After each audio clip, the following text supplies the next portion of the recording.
प्यारे साथियों, आज आपको एक और मजेदार कहानी सुनाती हूँ।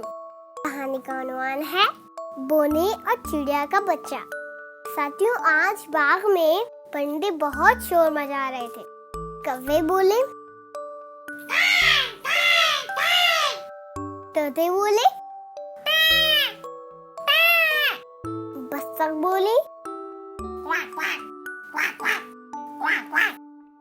शोर सुनकर बोने बाग में आ गए।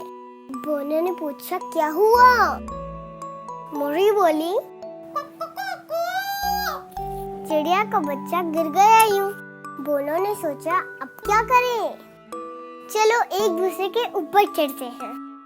बोनों ने प्यार से चिड़िया का बच्चा उठाया और उठाकर घोंसले में रख दिया।